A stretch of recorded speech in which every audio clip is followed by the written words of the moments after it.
익숙하지 않음에도 불구하고 찬송가 339장을 부른 이유는 그 찬송이 주는 의미들을 오늘 말씀에 앞서서 생각해 보고자 하기 때문입니다. 작사자가 엘리엇이라고 하는 이름으로 적혀져 있는데 그 작사자는 여인입니다. 45살에 이 시를 적게 되는데 이 시를 적게 되는 그 시점에 그녀는 거의 한 1년여간 병상에 누워 있습니다. 1년 동안 병을 앓아왔기 때문에 몸과 마음이 극도로 쇠약한 상태예요. 주일이 되었어도 교회를 가고 싶은데 교회를 갈 수 없을 정도로 가족들은 다 교회를 가고 혼자 병상에 남아 스스로의 모습을 한탄하고 있을 때였습니다. 그런데 20년 전에 목사님이 자기에게 들려주신 얘기가 선명하게 생각이 나는 거예요. 그 20년 전에 목사님이 하신 말씀, 그 말씀이 왜 자기에게 주어졌는가?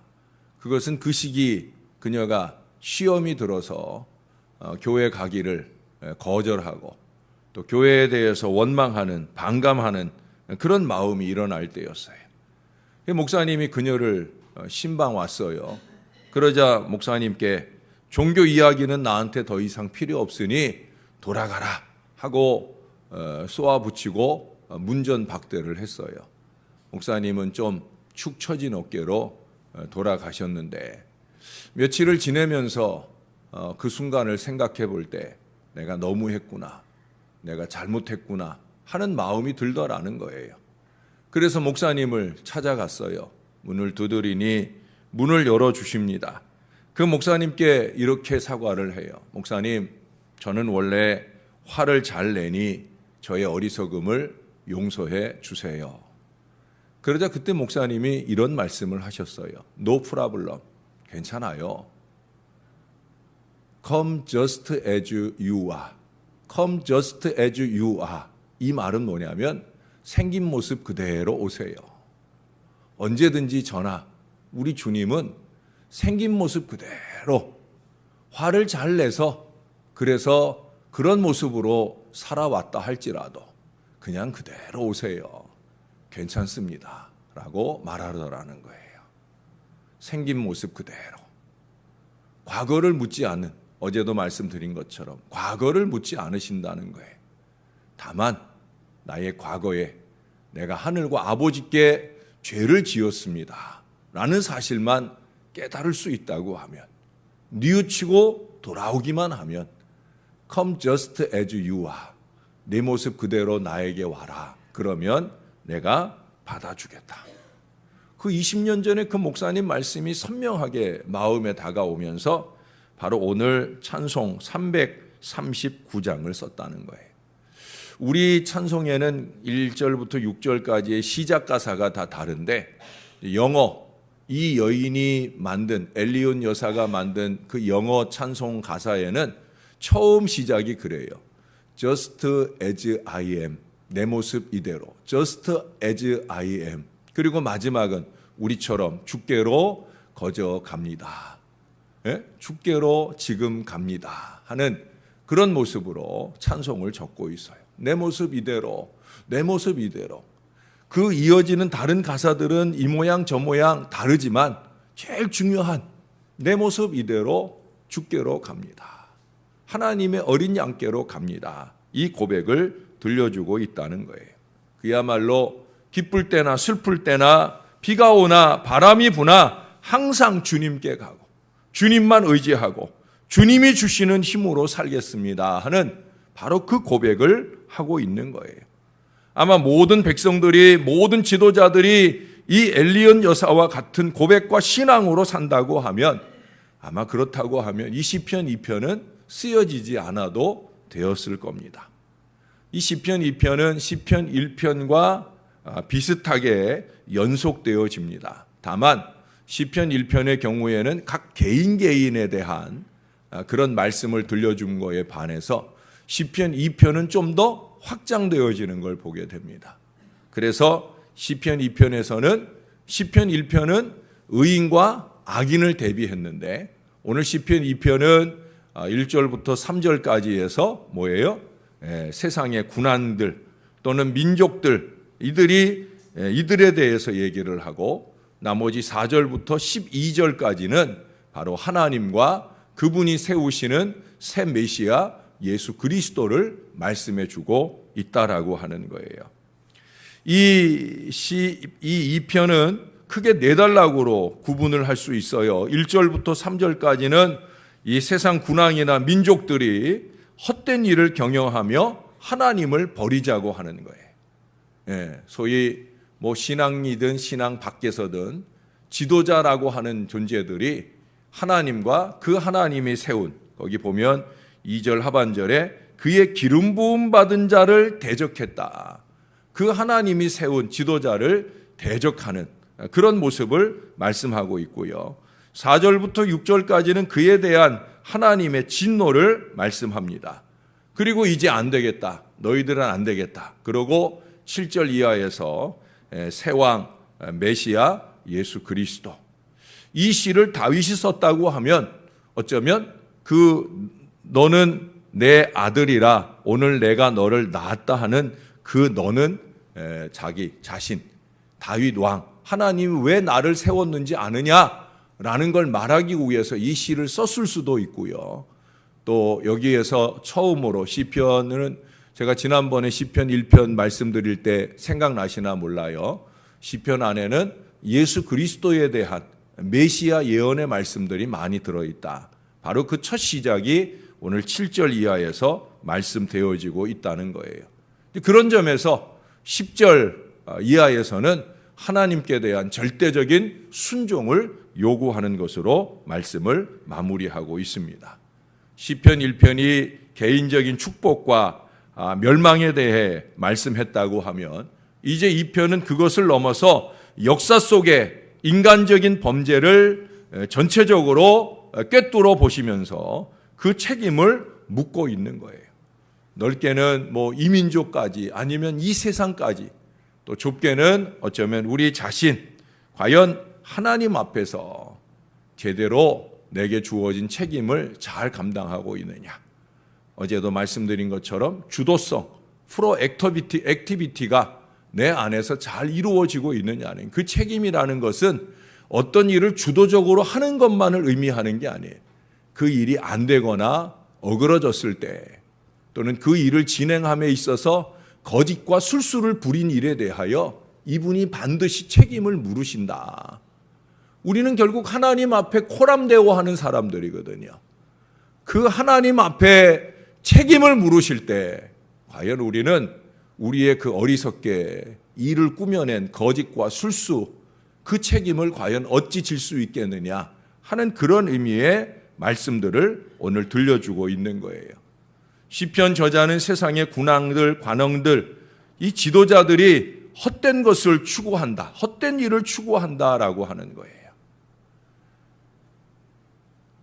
이도 저도 잘 모르는 일개 백성들이 이런 어리석음을 저지르는 게 아니에요. 소위 좀 안다, 뭘 좀 안다 라는 사람들이 저지르는 거예요. 죄송한 말씀이지만 제가 간혹 부르기 익숙하지 않은 찬양을 이 시간에 부를 때 제가 시작을 잘 못하면 자꾸 가르쳐 주려는 분들이 있어요. 근데 그 가르쳐 주려는 게 자꾸 더 헷갈리게 만들거든요. 우리가 찬송을 악보대로 부르는 것과 풍월로 부르는 것하고는 다르거든요. 제가 오늘 찬송을 왜 이 음을 제가 설교 준비하면서도 이 원고를 계속 읽으면서도 저 안에서 몇 번 들었어요. 그래도 혹시나 싶어서 제가 이제 이 곡을 처음 시작을 틀어 보았습니다. 왜 그러냐면 악보대로 틀리지 않고 부르기 위한 거예요. 헛되게 부르지 않으려고. 근데 잘못된 길을 가면서 그 길을 풍월로 가면서 어선풀에 알고 가면서 그 길을 잘 알고 가는 것처럼 그렇게 말하게 되는 경우들을 많이 본다는 거예요. 여기 세상의 군왕들은 왜 그러느냐? 그들이 왜 헛된 일을 추구하게 되었느냐? 아니, 그들에게 있어서 진정 헛된 일은 무엇이냐? 그것은 바로 그들이 창조주 하나님을 모르고 있다는 거예요. 역사의 주관자 되시는 하나님을 부정하고 있다는 거예요. 여러분, 우리가 잊지 말아야 됩니다. 우리 신앙 인생에 있어서 헛된 일은 뭐냐? 하나님을 인지하지 못하고 사는 게 헛된 거예요. 아무리 잘한다고 하는 일일지라도 어제 오후에도 우리가 들었잖아요. 잘하는 게 중요한 게 아니다. 객관적으로 하는 게 중요한 게 아니다. 이분이 원하시는 일을 하느냐 하는 거예요. 이분이 원하시지 않는 모든 일들은 아무리 잘한다고 애를 써도 그건 다 헛된 일이다. 바로 그거예요. 이들에 대해서 오늘 하나님이 물으셔요. 어찌하여 라고 물으십니다. 왜 어찌하여 너는 네 맘대로 너의 역사, 네가 이끌고 있는 너의 공동체의 역사를 주관하려고 하느냐. 내가 있지 않느냐, 내가 있지 않느냐. 하나님이 말씀하시는 거예요. 우리들도 마찬가지죠. 어찌하여 이 질문은 우리의 질문으로 도전받아야 돼요. 어찌하여 지금 우리는 이렇게 살고 있느냐는 거예요. 하나님을 의식하지 못한 채 어찌하여 나 자신의 삶, 내 개인적인 역사를 내가 주관하고 살려고 하느냐. 또 나만 그러면 괜찮은데 내가 섬기고 있는 일에 대하여, 공동체에 대하여, 목사인 저 자신도 우리 모두들도 마찬가지예요. 왜 네가 하려고 그러느냐, 왜 네 맘대로 하려고 그러느냐 라는 말씀을 들어야 된다는 거예요. 여기 어찌하여라는 말을 히브리 말로 뭐라 하는지 여러분 아셔요? 여러분 이미 다 알고 계셔요. 네. 갑자기 생각이 안 나서 그렇지. 라마라고 합니다. 라마. 십자가 위에서 예수님이 그러셨잖아요. 엘리 엘리 라마 사박다니. 그 라마가 바로 어찌하여예요. 엘리 엘리 나의 하나님 나의 하나님 라마 사박다니 어찌하여 나를 버리시나이까. 바로 그 어찌하여 라마 바로 그거예요. 라마 어찌하여. 예? 하나님께서는 세상의 군왕들에게 우리들을 향해 지금 묻고 계시는 거예요. 너희가 어찌하여 나를 버리려고 하는가. 거기 2절 하반절부터 보면 그렇잖아요. 이 세상의 군왕들이 서로 꾀하여 여호와와 그의 기름 부음 받은 자를 대적하며 우리가 그들의 맨 것을 끊고 그의 결박을 벗어버리자 하는도다. 사실은 이 말을 사탄이 끊임없이 해요. 아담과 하와 때로부터 지금까지 계속 하는 거예요. 아담과 하와에게 나타나서 그랬잖아요. 아니야. 선악을 알게 하는 나무의 실과를 따먹으면 하나님과 같아져. 뭐 하나님 말씀 들으며 살려고 그래? 너 눈이 밝아져서 하나님처럼 될 수 있어. 네 맘대로 해.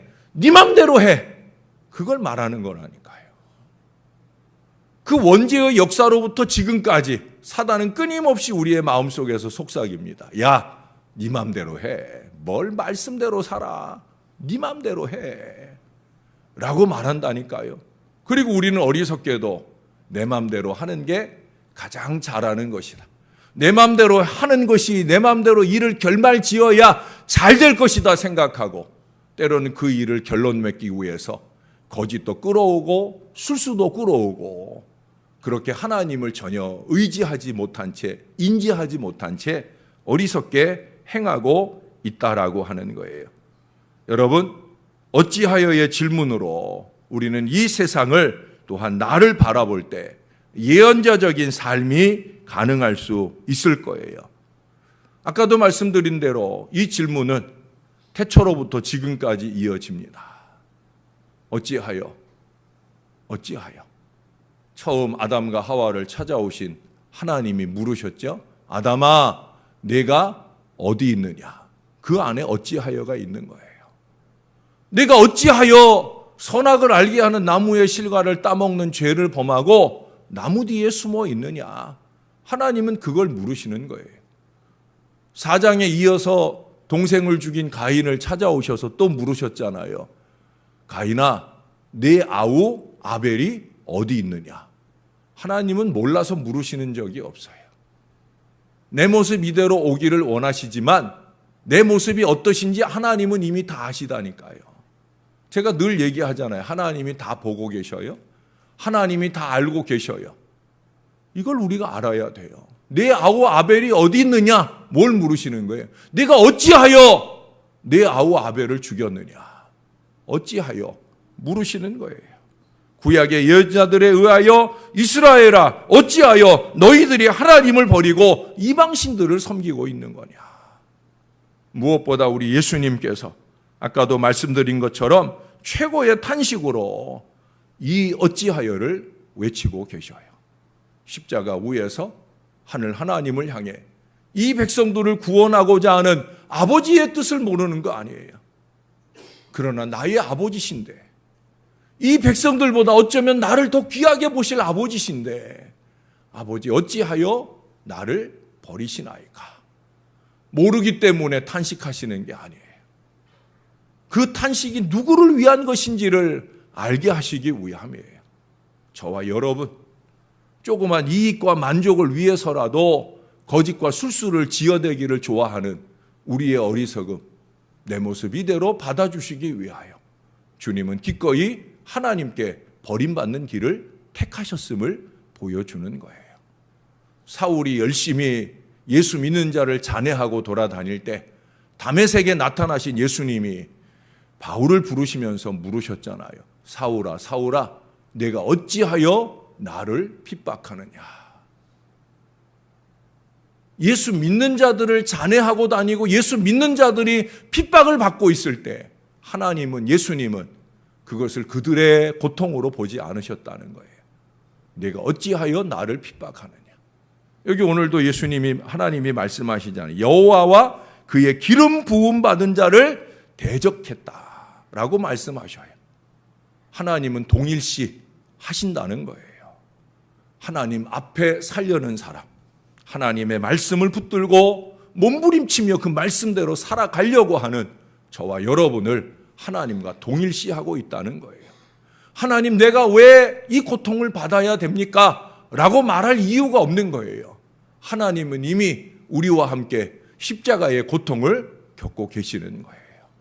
다만 우리는 들을 수 있어야 되는 거예요. 내가 어찌하자고 내가 하나님을 핍박하고 있는가? 내가 어찌하자고 거짓과 술수를 지어대며 다른 사람들을 끌어내리려고 하고 아프게 하고 괴롭게 하자고 하는 것인가? 그게 그들을 향한 것이 아니라 하나님은 하나님을 향한 것으로 받고 계시다는데 내가 어쩌자고 이러는 것인가? 라는 사실을 알아야 되는 거예요. 당장 어떤 일을 잘 해결하는 거, 그게 중요한 게 아니에요. 당장 어떤 만족과 기쁨을 내가 누리는 거, 그게 중요한 게 아니라는 거예요.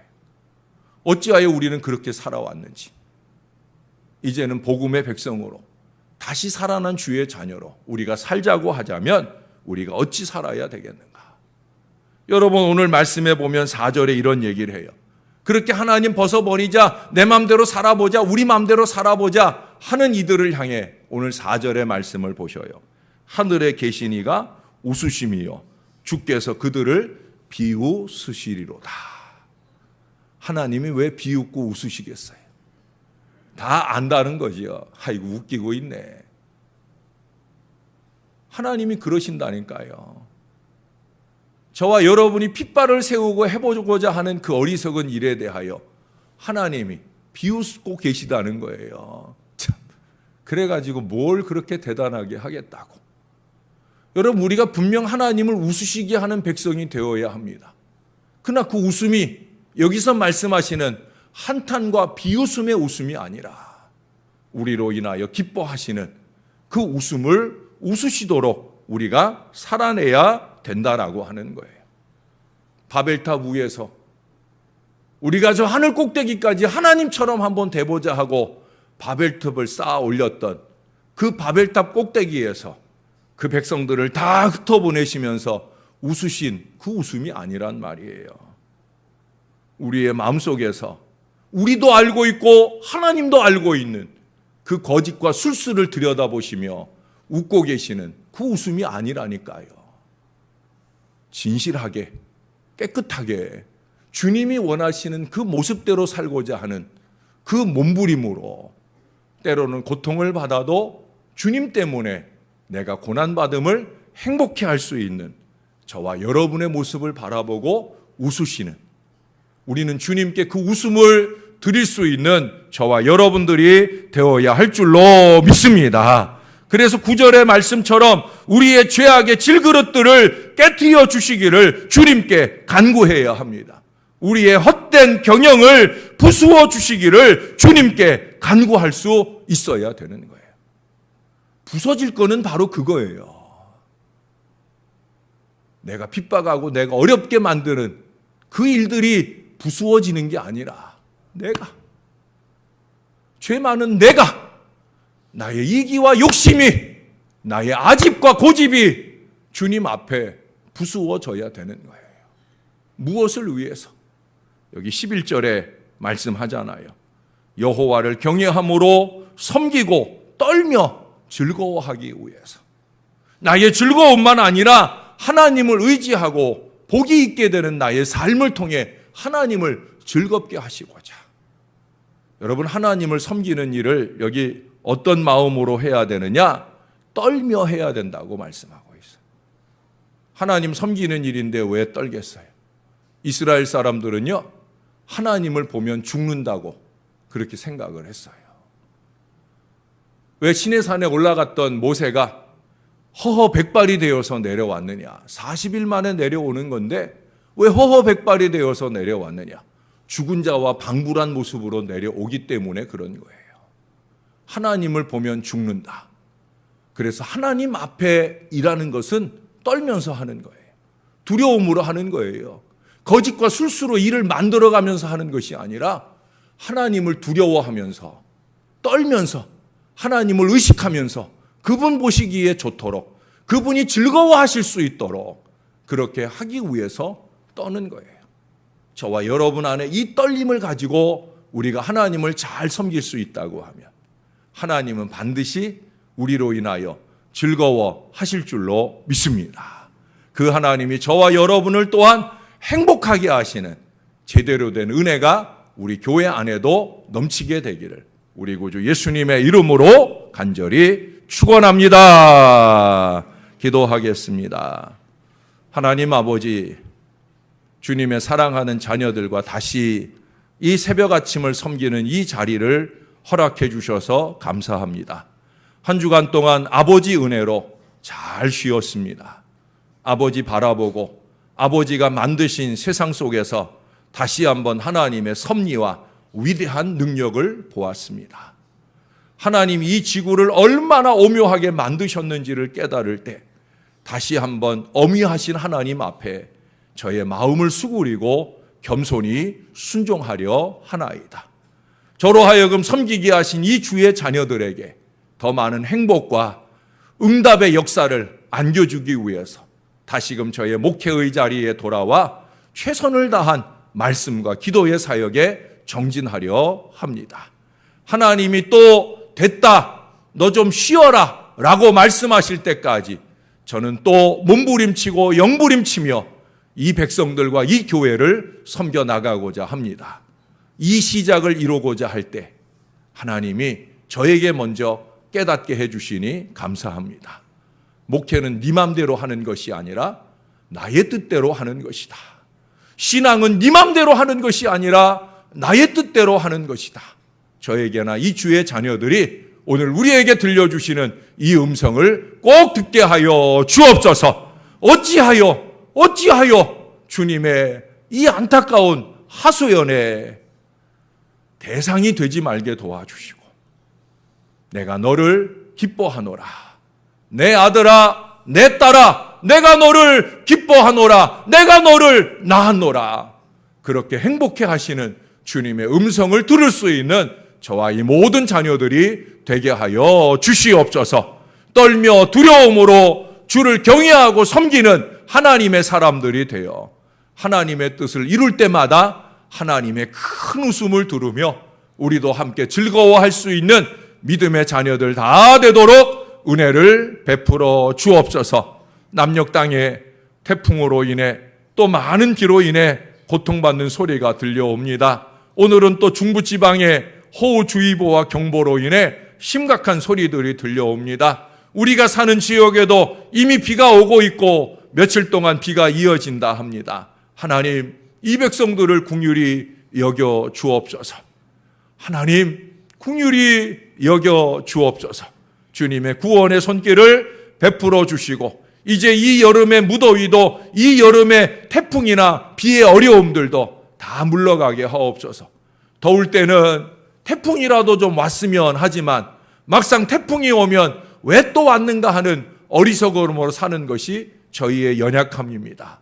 우리를 긍휼히 여겨주시고 우리 모습 이대로 주 앞에 왔사오니 우리를 용납하시며 하늘의 큰 구원과 은혜로 우리를 이끌어 주옵소서. 8월을 마무리하고 9월을 시작하는 이 한 주간의 우리의 삶도 주님이 친히 동행하여 주실 줄로 믿습니다. 감사합니다. 예수님 이름으로 기도합니다. 아멘.